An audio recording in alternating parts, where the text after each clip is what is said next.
4월 8일 금요일 사순절 10분 말씀 묵상 시작하겠습니다. 사도신경 고백하겠습니다. 나는 전능하신 아버지 하나님 천지의 창조주를 믿습니다. 나는 그의 유일하신 아들 우리 주 예수 그리스도를 믿습니다. 그는 성령으로 잉태되어 동정녀 마리아에게서 나시고 본디오 빌라도에게 고난을 받아 십자가에 못 박혀 죽으시고 장사된 지 사흘 만에 죽은 자 가운데서 다시 살아나셨으며 하늘에 오르시어 전능하신 아버지 하나님 우편에 앉아 계시다가 거기로부터 살아있는 자와 죽은 자를 심판하러 오십니다. 나는 성령을 믿으며 거룩한 공교회와 성도의 교제와 죄를 용서받는 것과 몸의 부활과 영생을 믿습니다. 아멘. 찬송 349장입니다.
승리하기까지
하나님 말씀은 요한복음 16장 25절부터 33절까지 말씀입니다.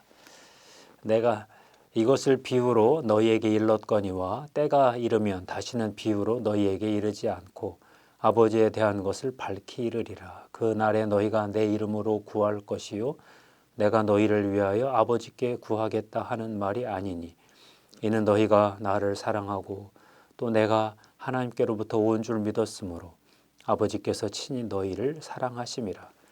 내가 아버지에게서 나와 세상에 왔고 다시 세상을 떠나 아버지께로 가노라 하시니 제자들이 말하되 지금은 밝히 말씀하시고 아무 비유로도 하지 아니하시니 우리가 지금에야 주께서 모든 것을 아시고 또 사람의 물음을 기다리시지 않는 줄 아나이다. 이로써 하나님께로부터 나오심을 우리가 믿사옵나이다. 예수께서 대답하시되 이제는 너희가 믿느냐. 보라, 너희가 다 각각 제 곳으로 흩어지고 나를 혼자 둘 때가 오나니 벌써 왔도다.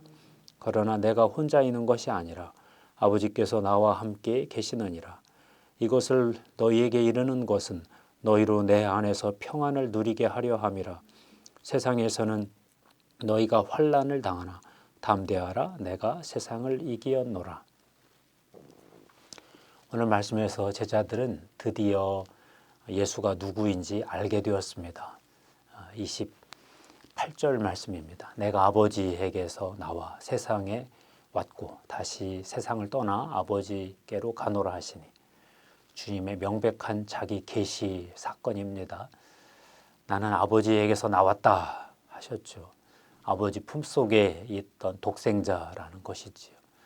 아버지의 보냄을 받아 세상에 왔고 이제 세상에서 하늘 아버지께로 가는 과정이다 말씀하십니다.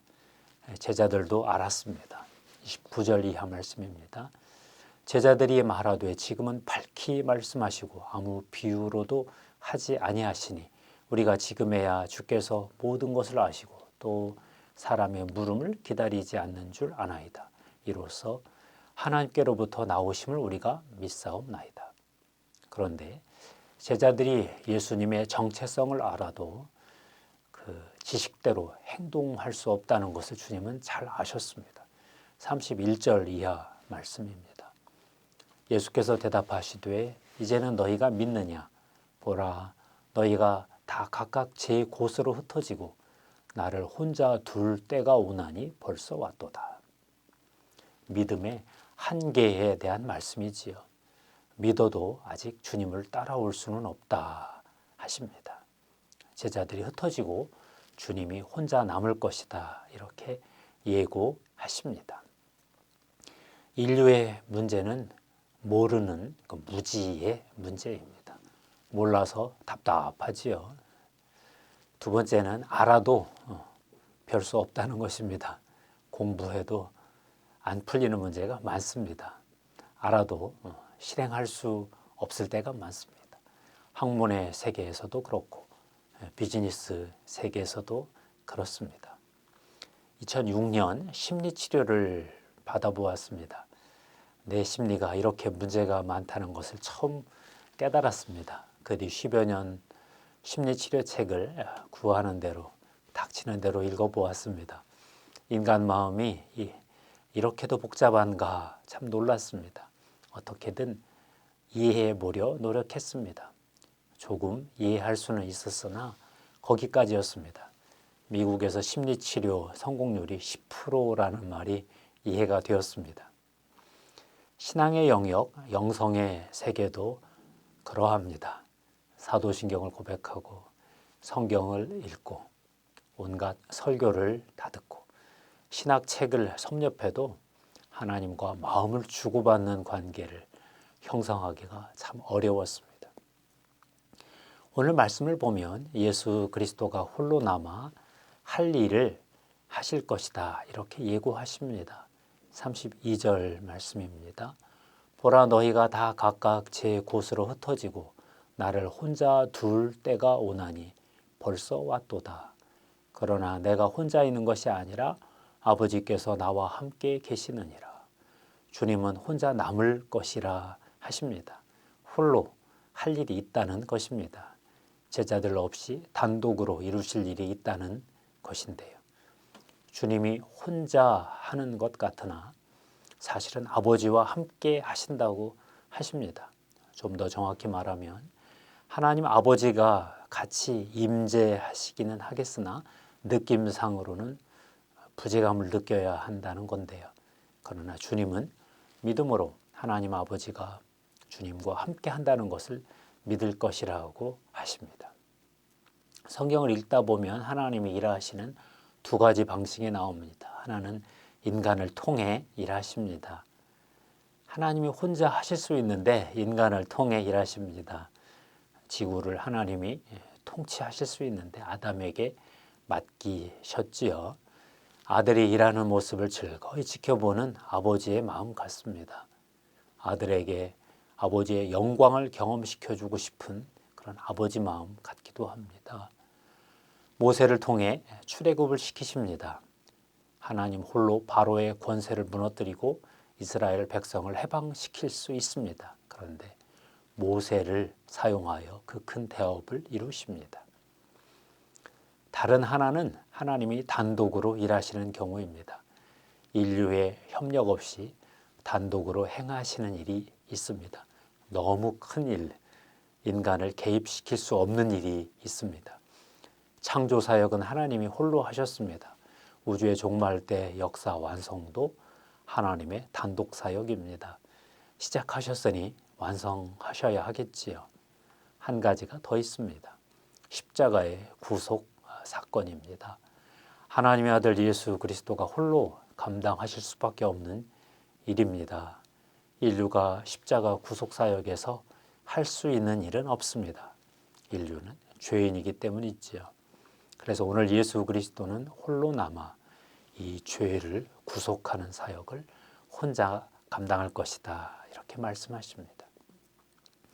아버지 하나님과의 교제마저도 끊어질 것이지만 아버지가 그 순간에도 아들과 함께 할 것이라고 믿고 있습니다. 우리 인류가 알 수 없는 삼위일체 하나님의 신비의 세계입니다. 세상을 믿으며 예수 그리스도의 길을 따라 걷다 보면 이런 일이 가끔 생깁니다. 보통 우리가 순종하는 만큼 하나님이 인도하시지요. 그런데 가끔 하나님이 우리의 순종이나 협력 없이 단독으로 일하실 때가 있습니다.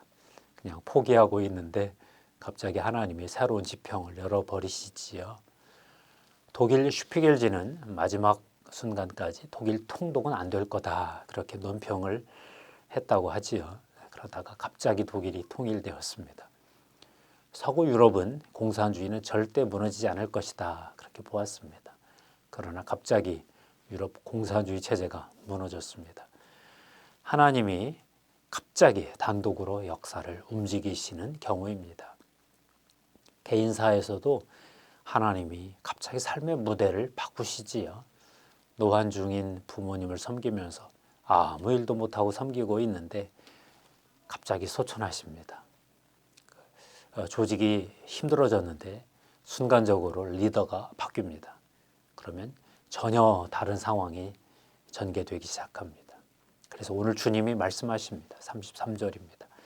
이것을 너희에게 이르는 것은 너희로 내 안에서 평안을 누리게 하려 함이라. 세상에서는 너희가 환난을 당하나 담대하라. 내가 세상을 이기었노라. 기도하겠습니다. 하나님, 우리를 통해 일하기도 하시지만 우리 없이도 일해 주셔서 정말 감사드립니다. 순종할 수 있는 만큼 순종하고 우리가 할 수 없는 일들을 하나님으로부터 선물로 받고 싶습니다. 일평생 주님께서 베풀어 주시는 기적의 삶을 살고 싶습니다. 주님, 우리가 할 수 없는 일은 스스로 하나님 단독으로 이루어 주시옵소서. 예수 그리스도 이름으로 기도하옵나이다. 아멘.